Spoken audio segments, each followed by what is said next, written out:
Many visitors, when they come to Yellowstone National Park, don't realize that they're in one of the world's largest active volcanoes. All the hydrothermal, the hot water features in this park are the result of the Yellowstone volcano. The volcano gives us much of our elevation we have in this area because it heats the ground. That ground is less dense, so we have a high volcanic plateau here of 8,000 feet. It has supplied many of the rocks and the soils that are in this area, so the vegetation is responsive to the Yellowstone volcano, and of course the animals are responsive to the vegetation. The simplest, perhaps most eloquent way to describe it is the heart of Yellowstone. Yellowstone would not exist without the presence of the volcano.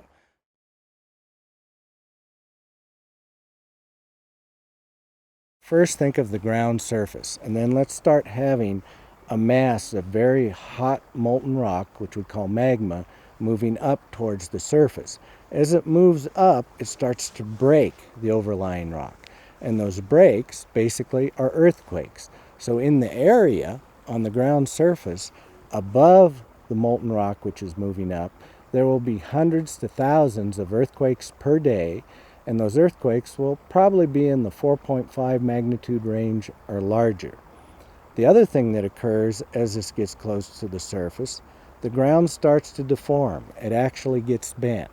So in the area of the earthquakes, you should also see significant ground deformation. Sometimes up to a yard a year may occur preceding an eruption. Also, we would expect to see changes in the hot water features, the geysers and hot springs, as this molten rock gets near the surface, and we would expect to see changes in the geothermal gases that come from the ground.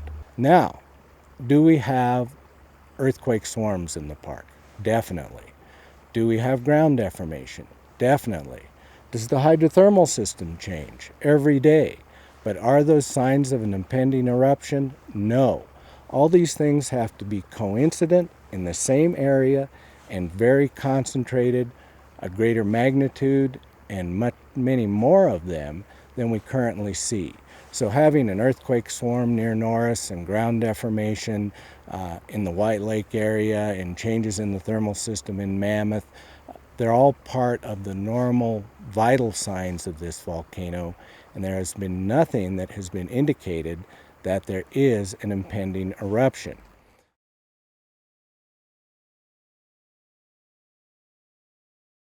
In the summer of 2014, there was a 3-mile section of road along the Firehole Lake Drive, which is a side road that is north of the Old Faithful area, that was closed because the pavement had become soft and road oil was seeping up through the pavement. Reports were that this was due to increased geothermal activity in the area, and also people then became concerned that this indicated increased volcanic activity in the area. And this wasn't the case. Yes, the road is in an active geothermal area. It's a side road that allows people to view Great Fountain geysers, White Dome geysers, other thermal features. As such, the road is on very hot ground. When we get a very hot day in the summer with all the sun beating down on the black asphalt, and the road had recently been chip sealed, so all the cracks in the road were sealed with oil, which not only stopped the rain from getting into the road, but stopped the hot geothermal vapors from escaping the road. So the three things of very hot air temperatures above 80 degrees Fahrenheit, the road being in a thermal area, and the asphalt basically being sealed by new road oil that was black, all coupled to deform the road. Within 2 days, our park maintenance crews had been out and worked on the road and fixed it. It's open for travel and has been ever since after the original 2 days closure. This also happened back in 2002 when a segment of the road near White Dome Geyser approached 196 degrees Fahrenheit. The asphalt became soft, and there what occurred was roughly a 60-foot area of the road. The asphalt was stripped off which allowed the road to breathe. Gravel was placed there, and that segment of road has been open ever since.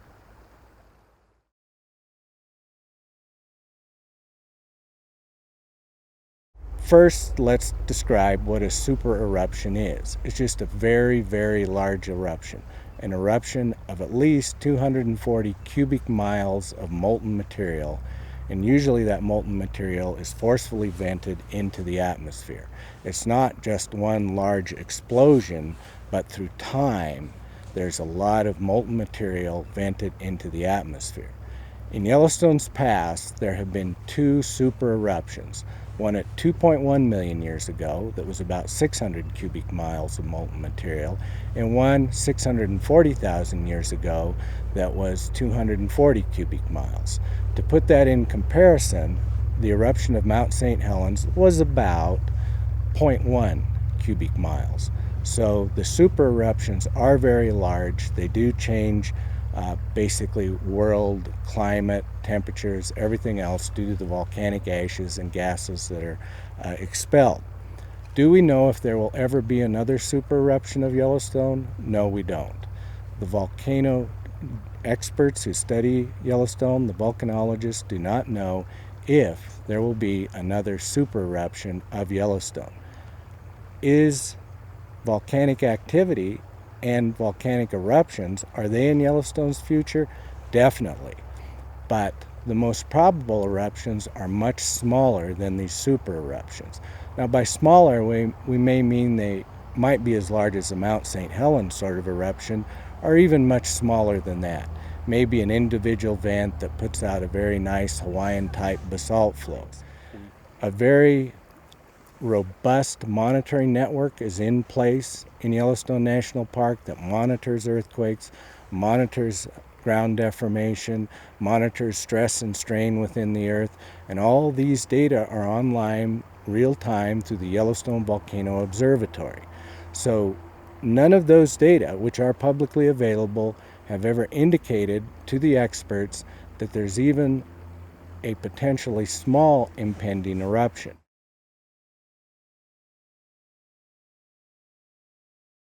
One of the important aspects of the monitoring equipment is to be able to give scientists the ability to predict in advance when an eruption is going to occur.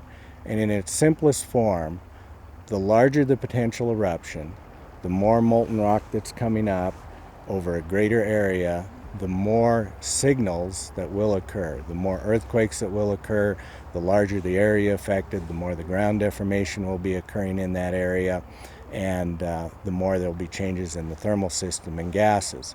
So the larger the eruption, the more advanced notice there'll be, and the smaller the eruption, the less advanced notice. But that's the way we would hope it would be, because the smaller the eruption, the less the effect of it to Yellowstone or even to smaller areas than just the park itself.